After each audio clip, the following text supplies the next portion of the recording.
This is my creative critical reflection for Redemption, the 2-minute opening sequence for a sports drama film, produced as part of my AICE Media AS Level coursework. I'll be addressing 4 questions: how the product uses and challenges conventions, how it engages audiences and would work as a real media text, how my production skills developed, and how I integrated technology throughout the process. Redemption operates within the sports drama genre, and like most films in that genre, it does follow a redemption arc for the central character. But the way that arc is established deliberately subverts what audiences typically expect. In a conventional sports film, the protagonist's downfall originates from within their sport: an injury on the field, a losing streak, a broken relationship with a coach or teammate. In Redemption, the inciting incident is entirely external: a car crash that has nothing to do with football, that was a conscious choice to make the character's struggle feel more universally relatable, and to ground the film in something more emotionally real than a standard sports setback. The representation of the main character, Rocco, also challenges the conventional star athlete archetype. In most sports dramas, the lead is coded immediately as physically dominant, large, confident, and commanding. But Rocco isn't presented that way in the opening, which is intentional. It creates room for a character arc later in the film where, post-accident, he transforms, physically and mentally, into someone stronger and more formidable. Presenting him as already fully developed as a character would eliminate the space of that narrative entirely.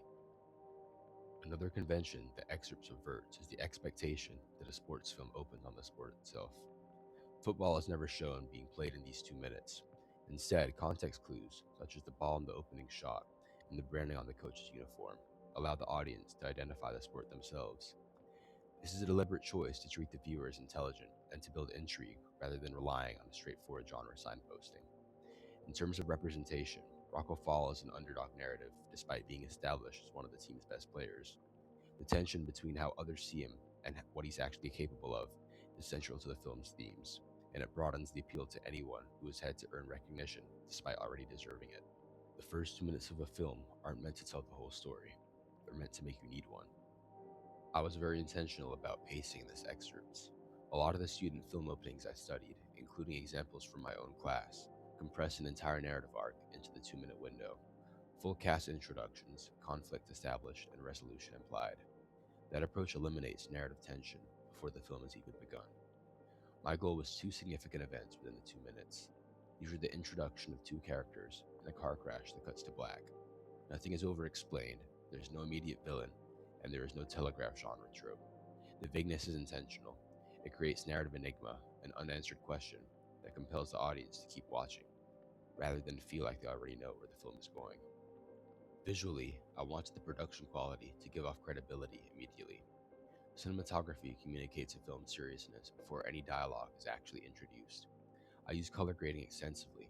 The opening scene was actually filmed in broad daylight and graded in post to read as blue moonlight through a window. VFX elements were used selectively. Motion track text was used in the opening, on-screen text in the messaging scene to deliver exposition naturally, and a composited car crash sequence that my teammate and I filmed separately and merged entirely in editing. These choices help the visual language of the film, not just the aesthetics. In terms of distribution, Redemption isn't positioned as a theatrical release. Its tone and structure make it a stronger fit for premium streaming, comparable to the Knives Out franchise. The ideal platforms would be Netflix, HBO Max, or Hulu. It doesn't align with the content profile of Disney Plus, and lower tier platforms wouldn't give it the audience or the image that the material warrants. I'd personally rate it 13 plus as it is mature enough, but without content heavy enough to push it further. I served as editor, cinematographer, and director for the entire excerpt, and going into the project, I had essentially no editing experience. The editing software of choice for the class was VVideo. Instead, I chose to teach myself DaVinci Resolve on my home PC, professional grade software. The learning curve was large. I taught myself rendering pipelines, color node workflows, RGB curves, audio isolation, and clip compositing almost entirely through trial and error, with the addition of YouTube tutorials when I was working with processes that could have jeopardized the whole project if mishandled. The opening scene's color design alone took hours. The car crash composite at the end was the most technically demanding element. My teammate and I filmed our respective components separately, and the sequence was assembled entirely in post-production. Apart from technical skills, this project developed me as a producer. I managed all the logistics of the shot scheduling, location decisions, and communication with my team. We dealt with many setbacks, such as script revisions, a team member leaving mid-production and scheduling conflicts. It called for reshoots when takes weren't up to standard, regardless of the time cost. Keeping the production moving through these obstacles was its own entire skill. My tech stack was mostly software-based. Resolve handled all the editing, color grading, compositing, and audio work. For filming, I used the Blackmagic camera app on my iPhone 13, which gave me manual control over exposure, ISO, shutter speed, and white balance. This helped greatly during night films. My PC served as the central hub for footage upload, editing, and rendering, and the GPU made a big difference in render times when I was iterating on color grades and VFX composites. Every tool choice was thought out, and I wasn't using professional grade software for no reason.